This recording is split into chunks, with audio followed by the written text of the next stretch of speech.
Estamos con Guillermo Astudillo, abogado penalista. ¿Cómo está, doctor? ¿Qué Buenos tal? días, Fabricio. Encantado de estar aquí contigo. A ver, el fiscal Rafael Vela sigue respaldando a José Domingo Pérez. Así es. Hace poquito, su cliente, entiendo, el señor Luis Barbosa Dávila, que es exfuncionario de OMPE, Así es. corríjame si me equivoco en Así algún es. momento, Ujú. se encuentra acusado en el caso Cócteles él y le pidió al fiscal Vela excluir a José Domingo Pérez del caso Cócteles por todo este escándalo relacionado con la anulación del juicio oral contra Keiko Fujimori, etcétera.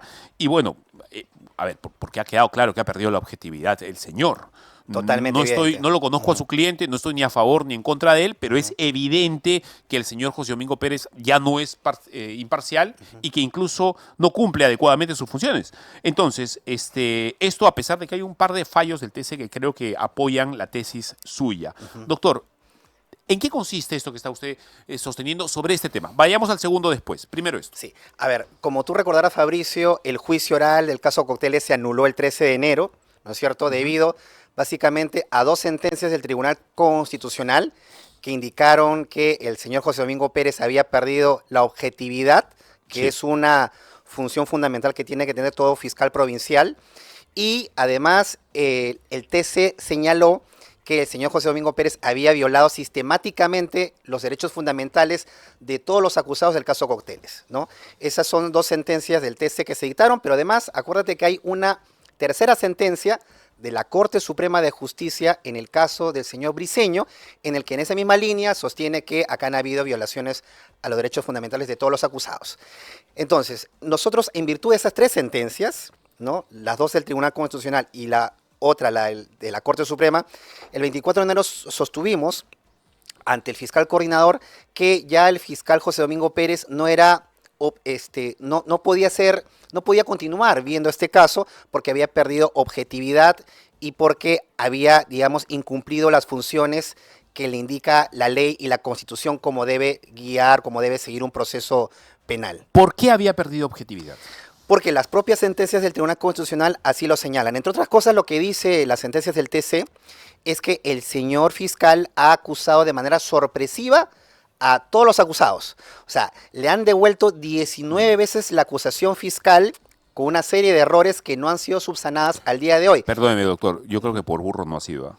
No, me queda claro que no. Ha sido sabiéndolo, a sabiendas. A sabiendas, por supuesto, ¿no? Es una Por opinión, supuesto. ¿no? Obviamente. Sí, y además, lo que además es algo objetivo, son argumentos que están en las sentencias del Tribunal Constitucional que no dejan ningún margen de duda para cualquier persona, ni siquiera para aquellos que no son abogados, de que el fiscal ya no es la persona o el funcionario idóneo para ver este caso. ¿Por qué es que pedimos el apartamiento del fiscal José Domingo Pérez? Porque su incompetencia, por decirlo menos, falta de rigurosidad, ¿no?, con la que ha llevado este expediente, ¿no?, nos hacen ver de que va a ser imposible avanzar, ¿no? Porque, ojo, el juicio oral del caso Cócteles no se ha archivado, no se ha concluido todavía, va a continuar. El riesgo que nosotros notamos es que de continuar con este mismo fiscal, vamos a continuar con los mismos errores que ya se han identificado en este expediente.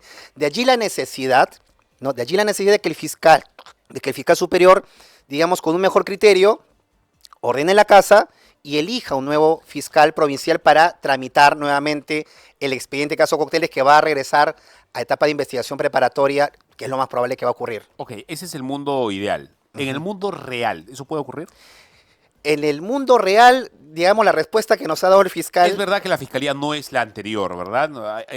Parece que hay nuevos vientos en la fiscalía. Así es, pero en este caso específico, la facultad de designar al nuevo fiscal provincial depende exclusivamente del fiscal Vela Barba. Y lo que dice el señor fiscal Vela Barba cuando nos responde esta solicitud, que tiene argumentos, es que, digamos, él no puede cambiar al fiscal provincial en etapa de juicio oral. Cosa que es totalmente falso porque la ley procesal penal no lo indica de esa manera. Lo que el señor fiscal superior indica, digamos, para darnos una respuesta negativa a nuestra solicitud, es que la facultad de cambiar al fiscal provincial en etapa de juicio oral depende de los jueces, no depende de él.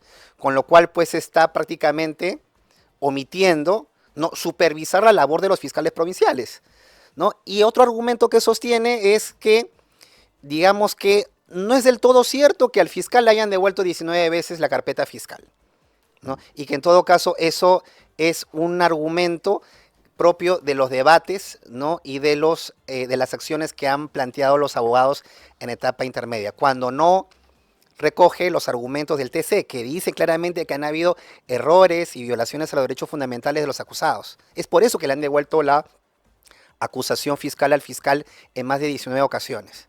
Ahora, para el futuro, entonces, ¿qué cosa es lo que viene? ¿O qué es lo que debería venir? Lo que va a venir es que, digamos, el fiscal hasta el día de hoy está a cargo del caso. Vamos a tener que esperar todavía a marzo, cuando seguramente se lleve a cabo la vista de la apelación que está pendiente todavía respecto a la nulidad del juicio oral. Y una vez que se defina, ¿no es cierto?, que este caso es muy seguro que se va a anular. O sea, anulado está ya porque han transcurrido los 8 días de plazo que tenía. 8. Claro, más de 8 días hábiles que tenía, que hay en la ley procesal penal para llevar adelante las audiencias continuadas en el juicio oral. O sea, es, digamos, imposible que se reanude el juicio como quedó el 13 de enero. O sea, se va a tener que iniciar. Lo que ahora va a discutirse probablemente en el mes de, cuando se resuelva la apelación, es hasta qué momento se anula el caso. O sea, si empezamos el juicio de cero nuevamente, o es que el juicio realmente va a empezar a partir de la investigación preparatoria, ¿no? Con lo cual el fiscal va a tener, ya sea el fiscal José Domingo Pérez o un nuevo fiscal, que reorganizar su estrategia y plantear un nuevo requerimiento. ¿Cuáles serían las diferencias de comenzar con la investigación preparatoria del juicio oral o comenzarlo desde cero? ¿Qué pasos son los que ya no se van a dar o sí? Esa es una muy buena pregunta. Mira, empezar el juicio nuevamente, o sea, la última etapa del juicio oral es volver a empezar con los 2 pies izquierdos, porque la acusación está mal planteada. O sea, no puede, es inviable el inicio del juicio oral con la acusación tan mal formulada, así como está. Así es. Explique por qué. ¿Por qué? Porque hay hechos, ¿no es cierto?, que de manera sorpresiva se incorporaron en la acusación fiscal en varios momentos del debate de etapa intermedia. Ocurrió con el caso del señor Briceño, ocurrió con el caso del señor Klimper, con mi propio patrocinador, el señor Luis Barbosa Dávila, y con varios acusados. O sea, hay hechos adicionales, pero no solamente es eso, sino que además las pruebas, que son aproximadamente 3.000 medios probatorios entre testigos y documentales, la Fiscalía los presentó de manera plural para todos los acusados. Eso el Código Procesal Penal estrictamente lo prohíbe. Entonces, ¿por qué es importante? Porque, por ejemplo, en el juicio oral, si viene una persona, por ejemplo, tú recordarás que son como 1.500 testigos aproximadamente, si viene un testigo, ese testigo tiene que estar identificado para que los jueces entiendan, porque finalmente la prueba está dirigida a ellos, ¿no es cierto?, a que ellos se convenzan, sí, claro, sobre la pertinencia de lo que se pretende probar con cada medio probatorio. Tiene que quedar delimitado ese testigo, qué es lo que va a probar con su testimonio. El delito de Juan, de María, de José, ¿de quién? ¿Y cuál es el aporte de probatorio de ese testigo? No es posible que un testigo venga a juicio y nadie sepa de qué va a hablar. Nadie sepa de qué, o sea, cuál es el dato fundamental que va a sostener o que va a corroborar. Relevante a todo lo que ya se ha dicho. Así es, porque claro, así es, porque como te digo, la acusación, cuando se presenta la acusación y cuando se debate esto en etapa intermedia, el juez Zúñiga admite los 3.000 medios probatorios para todos los acusados y para todos los delitos, así en bloque. Eso es imposible. Pero eso es un poco... Eso no se puede hacer. Eso es insensato, es inviable, es totalmente ilógico, desproporcionado. Es usar todo para todos, si los casos son diferentes. Es imposible. Es más, de hecho... Es más, las responsabilidades supuestamente también son diferentes. Así es. Y el doctor Víctor Zúñiga, el juez, lo sabe porque él en algún momento advirtió esta circunstancia el año 2023. En algún momento, y yo lo he puesto en algunos recursos ante la sala penal, ¿no?, cuando veamos el recurso de apelación, en algún momento el señor Zúñiga le pregunta a la fiscal adjunta del doctor José Domingo Pérez: doctora, dígame, pero usted sostiene que todas las pruebas son para todos los acusados y para todos los delitos. Sí, doctor. Doctor Zúñiga pregunta, pero a ver, el señor Jorge Barata, ¿qué aporte va a sostener respecto al delito de falsa declaración de procedimiento administrativo. Entonces la fiscal le dice, ah, no, respecto de eso no va a hablar. Entonces, pues, doctora, no es para todos los delitos, tendría que identificarlo. Entonces, eso está en las actas de las audiencias de etapa intermedia.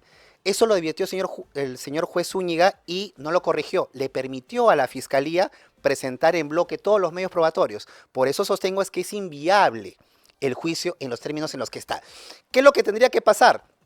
O sea, ¿cuál es el mejor escenario? Creo que para todos, incluso para la propia fiscalía, porque definitivamente acá, por lo menos yo sostengo que hay ciertos hechos relevantes que tendrían que esclarecerse. Lo que tendría que pasar es que se anule, ¿no es cierto?, todo hasta la etapa de investigación preparatoria conforme lo que ha ordenado el TC, y en ese momento sí, la fiscalía con un mejor criterio y con mayor discrecionalidad podría optar por sobreseer los casos que no tienen sentido y que no van a llevarlo a ningún lado, y plantear algunos requerimientos acusatorios contra las personas que ¿Nuevas realmente... acusaciones? Probablemente sí, pero tiene que hacer un mejor trabajo, ¿no? Tendría que evaluar un mejor trabajo, ¿no?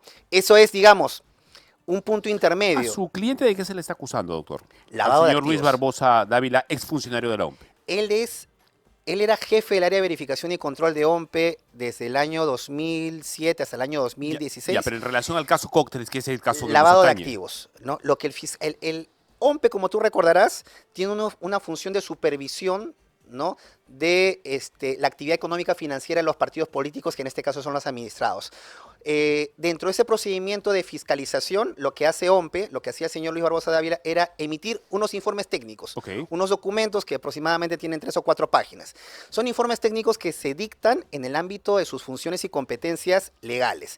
Lo que la Fiscalía sostiene de manera descabellada es que esos informes técnicos que ha emitido OMPE, entiéndase, Luis Barbosa Dávila, son actos de lavado de activos. Son actos de lavado de activos. Y obviamente eso es algo insostenible, ¿no? Sí, es porque no es una actividad económica financiera. Bueno, esperemos las novedades, doctor. Por favor, manténganos informados. Va a estar interesante todo ese tema porque el caso Cócteles ha sido un error, lo han planteado mal y además, evidentemente, ya la sola anulación del juicio es una derrota enorme para José Domingo Pérez. Enorme, grande. Le ha dicho, ¿sabes qué? Lo que has hecho no sirve de nada. Es una derrota enorme que tendría que traer consecuencias de índole administrativo, por lo menos, ¿no? Y él tiene que asumir sus responsabilidades desde el punto de vista administrativo, pero vemos lamentablemente que siguen las formas encubiertas en las que se le sigue respaldando. A ver, doctor, tema aparte. Muy interesante lo que nos ha dicho, pero también hay otra cosa que nos interesa, que es esta denuncia por falsedad genérica que está recibiendo el señor José Domingo Pérez. Brevemente, el señor José Domingo Pérez, doctor, todos sabemos que ha sido denunciado por estos delitos de falsedad genérica, ideológica, etcétera, porque habría proporcionado información falsa de documentos que supuestamente pues, eran oficiales, de declaraciones públicas incluso que el señor ha hecho. La denuncia sostiene que Pérez aseguró la existencia de un audio que incriminaba a Keiko Fujimori. Todos lo hemos visto, se ha repetido en las redes hasta el hartazgo, pero este audio no está en poder del Ministerio Público. Así es. Esto es algo gravísimo, ¿no? Porque la propia Fiscalía de la Nación lo ha comunicado, incluso oficialmente. Así es. Como tú recordás, el 31 de enero, el semanario Hildebrand en sus 13 publica una nota periodística indicando que había un audio en poder de la Fiscalía de la Nación que supuestamente tenía que ver con un emisario de la señora Keiko Fujimori conversando con el señor Juan Antonio Fernández Gerí. Al día siguiente, el 1 de febrero, la propia Fiscalía emite un comunicado indicando... Fernández Gerí es el jefe de esta oficina Autoridad Nacional de la Control. Autoridad Nacional de Control, ¿verdad? Así que está un poco, son como dos cosas que van en paralelo con la Fiscalía, ¿verdad? Así es. El audio, ojo, Hildebrand en sus 13 nunca lo publica, nunca emite ninguna transcripción del audio. ¿Qué es lo que dice Hildebrand, básicamente? Solamente sostiene que existiría un audio en el que habría un emisario de Keiko Fujimori conversando con el señor Juan Fernández Gerí, en la que el primero de ellos, el emisario, le pediría a Fernández la suspensión del fiscal José Domingo Pérez. A ver, se alega que el fiscal José Domingo Pérez habría mencionado que este audio existe durante una reunión con una misión de alto nivel de la OCDE. ¿Cómo es eso? Explíquelo. A ver, lo que dice el semanario Hildebrand en sus 13 es que el 21 y 22 de enero hubo una reunión de alto nivel de la OCDE, ¿no?, con representantes de la PCM, el Poder Judicial y el Ministerio Público. Okay. En esa reunión estuvieron presentes el señor fiscal José Domingo Pérez y el fiscal Vela Barba. En esa reunión, José Domingo Pérez habría sostenido que efectivamente el audio, ¿no?, mencionado estaba en poder de la fiscal de la Nación y que ella no había hecho absolutamente nada, ¿no?, respecto a ¿Qué ese fiscal audio. de la Nación? La fiscal La actual. Delia Espinosa, Ok. sí. Y bueno, y lo curioso de esto es que luego del comunicado del 1 de febrero de la Fiscalía de la Nación, el propio semanario Hildebrand en sus 13, la versión del 7 de febrero, saca un nuevo reportaje, pero desmintiendo totalmente el reportaje anterior. O sea, se contradice a sí mismo. Se Así es, desmiente a sí mismo. el señor Américo Zambrano sostiene no, que el audio efectivamente no está en el despacho de la Fiscal de la Nación, pero estaría en poder de la señora Karelyn López. A ver, el audio, el momento en el que José Domingo Pérez lo dice ante los de OCDE, ¿está? ¿Hay cómo probar ese byte, ese dicho? ¿Hay un video, hay un audio, hay una transcripción, hay testigos? A ver, está la Porque publicación es de Américo fundamental. Zambrano, claro, está el reportaje de Américo Zambrano, Ajá. está el reportaje del propio Gustavo Gorriti, a quien el señor José Domingo Pérez sostiene que es un prestigioso periodista, Sí, claro. que lo sostiene, hay una publicación de Gorriti, y ¿Lo obviamente... sostiene en qué sentido? ¿Como testigo? ¿Como testigo del No, testigo? no, hay una nota periodística que saca el señor Gustavo Gorriti del 21 o 22 de enero en la Ajá. que hace referencia a lo que sostuvo el señor fiscal José Domingo Pérez en esa reunión de la OCDE.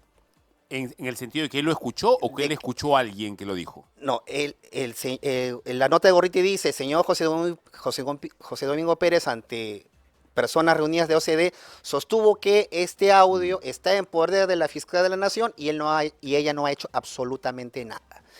Entonces, claro, obviamente la denuncia penal busca determinar justamente qué es exactamente lo que dijo el señor José Domingo Pérez, porque es algo sumamente grave, ¿no? Él no Sí, puede claro. presentarse ante una reunión Ese es el oficial. quid del asunto, Claro, finalmente. ante una, incluso una reunión de alto nivel con funcionarios públicos a sostener una mentira. No puede hacerlo. Y tampoco puede hacerlo en documentos públicos. ¿Por qué? Porque luego de esa reunión del 21 y 22 de enero, el señor elabora un informe número 20/2025 y le pide al fiscal Vela Barba que eleve su informe a la fiscal de la Nación para pedirle explicaciones a la fiscal de la Nación sobre las acciones que se habrían tomado sobre el famoso audio. Claramente el señor fiscal está sosteniendo hechos falsos en esos documentos públicos, tanto en el informe, ¿no?, que eleva y en el oficio. Se hace referencia a la existencia de un audio que ya la Fiscalía de la Nación ha dicho que no existe tal audio. Ahora, la cuestión va a ser determinar si es verdad que lo dijo. A ver, porque si Américo Zambrano se está desdiciendo y ahorita se desdice también Gorriti, no va a quedar nada que certifique que ese señor realmente dijo eso ante Pero, OCDE. sí, pero en los documentos públicos del fiscal José Domingo Pérez sí se afirma que el audio existe. Y eso ¿Cuáles son esos documentos? Perdóneme. es un informe número 20/2025 y un oficio que el señor José Domingo Pérez emite. ¿Los tiene usted, doctor? Están se publicaron, están en internet en Ayúdeme a medios. conseguirlos. Sí, A ver, sí. después de la entrevista vamos a conversar Sí. sobre el tema porque me Están en interesaría medios. entrar en ese tema y quizás hacer un informe. Porque a ver, lo que sospecho es que si esto es verdad, que el señor lo dijo, pero un par de aliados que debe tener ahí en Hildebrand en sus 13 o en IDL, perfectamente pueden desdecirse y no va a haber nada para sostener eso. Claro, pero de los documentos no lo puede De los decirse documentos no. porque son los documentos firmados por el señor José Domingo Pérez en el que él hace esa afirmación. Bueno, eso sí es grave. ¿Ah? Eso sí es grave. El delito de falsedad ideológica y Falsedad genérica es ideológica. grave. Así Doctor, este caso, por supuesto, va a traer cola, va a generar, evidentemente, entiendo, un debate dentro del propio Ministerio Público. Es José Domingo Pérez entre el Ministerio Público, que ya lo acaban de decir. ¿Con qué nos quedamos al final? ¿Cuál es su reflexión sobre esos dos temas que en colación? Este señor creo que le está haciendo mucho daño a la institución. Y la señora fiscal de la Nación lamentablemente ha dejado pasar muchísimo tiempo sin tomar acciones. Bien, doctor, ha sido usted muy amable. Que Dios le bendiga. Muchas gracias por estar con nosotros. Muchas gracias, Fabricio. Mantengámonos Encantado. informados Claro que y después de la pausa, pásele la información, si puede, a nuestro productor Santiago Prado para hacerlo. Por supuesto. Muchas gracias. Muy